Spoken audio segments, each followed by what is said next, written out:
Hey, what's up, guys? This is Toxic. You guys haven't heard, Evanescence has announced that they're going to be releasing their new record October 4th of this year, 2011. Can't wait. Super excited. Can't wait to see them on tour, which I thought was really funny because their last record, uh, The Open Door, came out October 3rd, the day before this record is supposed to be released. But they're coming out with this record called on October 4th. It's just going to be called Evanescence, which I think is great because it is their third record. Um, so I'm glad they're just keeping the title as Evanescence. That shows that they're still a band, they're still standing. Even though just like Amy and Terry, they're still there. Amy is the original member of Evanescence, and Terry came in later. But I'm super excited, can't wait. I think they're one of the best rock bands ever. Um, so that is why I'm basically going to name my favorite song by Evanescence. The first song is Sweet Sacrifice from the Open Door record. To be honest with you, I didn't like this record at first, at all. Sweet Sacrifice, not Open Door, I love the Open Door album. I love every album they came out with, but Sweet Sacrifice wasn't my favorite song on the record. It was the first song off the record. I kind of fell in love with the song after I seen them perform it live.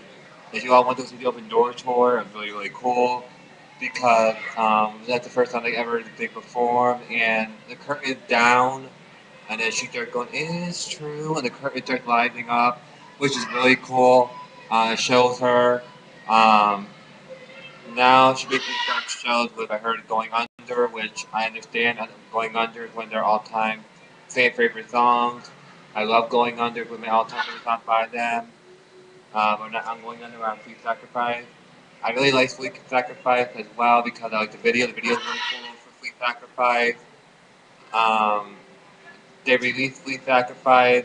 I guess it's supposed to be one of the favorite off the Open Door. They were going to release All That I'm Living For as a single. But because the band wanted to release Free Sacrifice and the band wanted to release Free Sacrifice as a single, which they did, and then they're also nominated at the Grammys for that song, for Best Rock Song. Again, at first I didn't like it, but now I really like Sweet Sacrifice. Let's keep it 1 minute.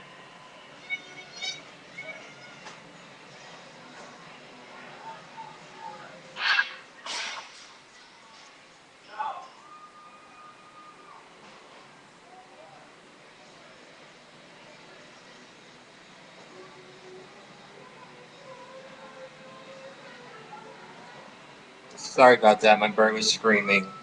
Um, so that's Sweet Sacrifice. The next track song to talk about is Call Me When You're Sober. It's the first single off the Open Door record.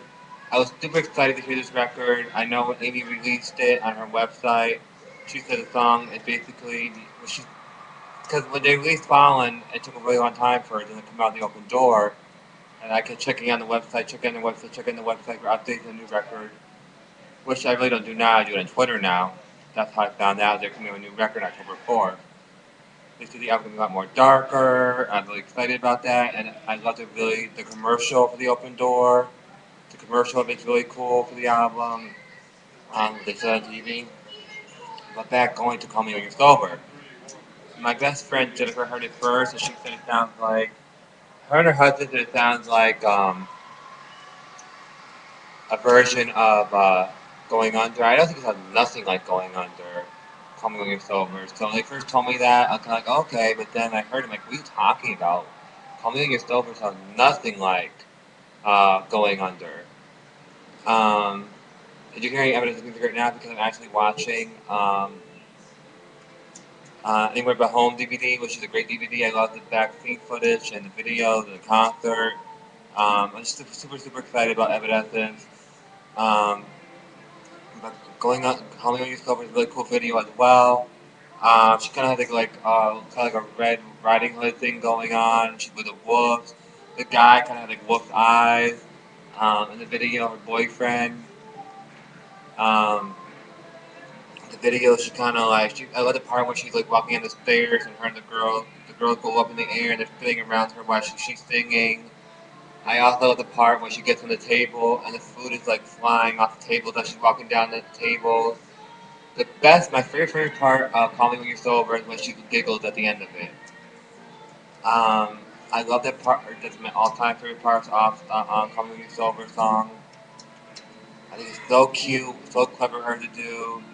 I definitely can relate to this song because my boyfriend was a drug addict, and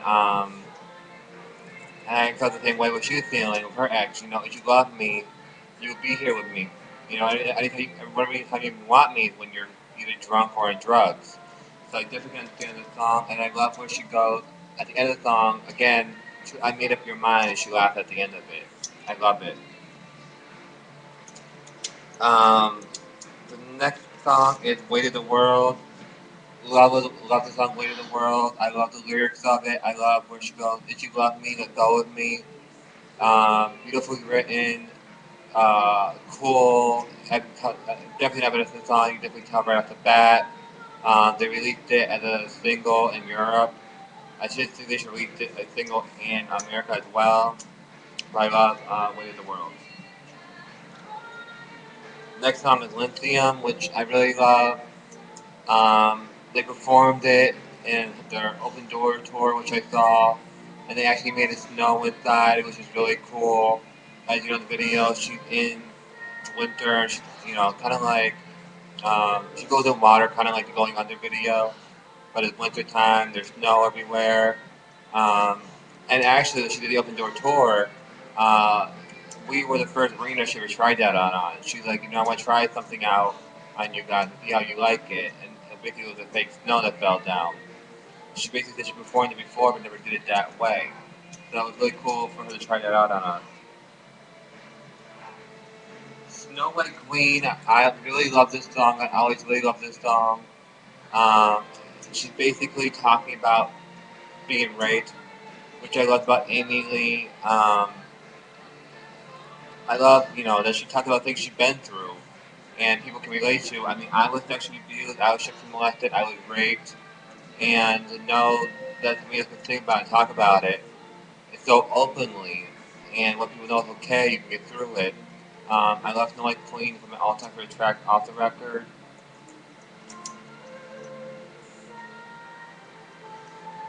Like You, she wrote for her sister, kind of like a second Hello, which is a song she also wrote about her sister. She said she would never ever perform Hello live. It was just too emotional to her. As you all know, her sister committed suicide. I think that's why she didn't perform Like You as either. I definitely can relate to Like You, but she said basically, I want to throw in the grave with you. I don't think there's enough room. I feel that way, but my uncle and my grandfather, my uncle committed suicide. He was like the closest thing to me as a father, along with my grandfather who died from cancer.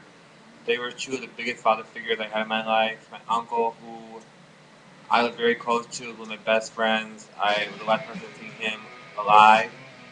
Um, he told me he loved me and I think it'll be alright. But I definitely like you is definitely one of my all-time favorite tracks off the album. Um, and you get to tell her emotions again in the music and how she's feeling about her sister and how she's still agonizing for her. So definitely like you is a really cool track. The only one is also one of a fan's favorite. It's also Amy Lee and Terry's favorite track off the record. The only one they really were hoping would be the first single. I think it's like the first single song she wrote off the record. I think is what they said. And they were kind of driving down this road, the same road that she drove down when they her first heard when they first heard the first track of "Bring Me to Life" from the Fallen album. The only one is on my all-time favorite songs. Um, I kind of feel like she's basically saying, all her life we waited for a leader. I kind of feel she's talking to God. I mean, that's how I kind of relate to the song. Um, but I remember she did a concert and she did question and answers, and the chant that only one was her favorite track off the record. And she said it was too. The only thing I wonder about Only One For is why is there a duck at the beginning of it? It sounds really weird to me. I love the song. But if you guys listen to the song, in only one, so there's a carnival going in the background, and you hear a duck go quack quack quack. So anybody knows about why they have that in the beginning of this album? Why that's the intro of the song? Let me know. It doesn't make any sense to me. The next song is All I'm Living For. Love this song. She wrote it with John. I think it's like the first song she ever wrote with John. John's one of my favorite people off the album too. I think he's hot. I met him in concert when he did. Now he's on tour with, as we know, We Are the Fallen, which is another great band. I really wish they would stop comparing them because they're two different bands. Amy Lee had nothing against We Are the Fallen. She even said it, and they had nothing against Amy Lee or Evanescence. But John's really cool. He's kind of um, standoffish a little bit. Um, but I met him. I got him to sign my shirt, and I really love All That I'm Living For. Good Enough is a really pretty ballad. I love Good Enough. I think it's the perfect song to end the record at. Because, the record, the beginning of it's like really, the whole record really, really dark. It's kind of talking to her about all the things she went through. I think Good Enough is kind of finding Amy Lee at peace. Um, Finding her husband Josh, and she's questioning herself, am I good enough? Am I good enough for you to love me? And, I think I can relate to that in every single relationship I've been in. Whether it's a relationship I never should have been in, the guy didn't treat me that right, or my current relationship now. Um, I think Good Enough is really pretty ballad. Again, I think it's a great way to end the album. Um, it was the last song she wrote off the album. So she basically said in an interview that she thinks Good Enough was perfect to end the record as well because it's on the last song she ever wrote for the album and recorded. I was kind of nervous when I saw the video though, to be honest with you, because it was just her in the video, and I thought, and then Eminem was having all that problem. John, Rocky, whatever happened to them, they got fired, they quit, nobody really knows. Um, but it just showed her. I'm kind of like, oh, Eminem is done for good, and it's just basically an intro of her kind of doing her own solo stuff, her own solo album. Um, I'm not really gonna complain about that. I love Amy Lee. I love her voice. Um, the music she was talking about, though, that she was gonna do for a solo record, I wasn't too excited about because she said it'd be really folksy, and I kind of like, I'm not really that excited about that. And then and then every time she performed it, it was just her and the piano and the guy, cello guy, which is understandable because it just really is just her and the piano, and the guy with the violin, and and then some lady, I think it was the guy, something with the cello, I could be wrong. And then he also played for her, and then she did the Sally song for Nightmare on Elm Street, which I thought was genius. Um, but definitely good enough. Again, I think it's a great way to end the album. Together Again is basically a song. Supposedly she wrote it for Nardia, and then they thought it was too dark, so they didn't come out with it. I don't understand how they got that. I don't see how Together Again is dark at all. Um, I also heard it's supposed to be on the Open Door album, and then it's supposed to be in Narnia. So, I could be saying that wrong because I didn't really watch those movies, but um, they didn't make it on the Open Door record. They didn't release it for Narnia. Narnia, they go, no, it's too dark. So then they released it to earn charity money. Together Again is really pretty song. I was really excited when they released it because again, I was hoping that maybe this is a sign that Evanescence will be coming out with a new album. And then she did a couple of new songs on Legends and something on the broadcast channel. So again, this is my first video, my first song by Evanescence. Their album comes out October 4th. It's called Evanescence. Make sure you pick it up, and most I do another video because I have more Evanescence songs to talk about.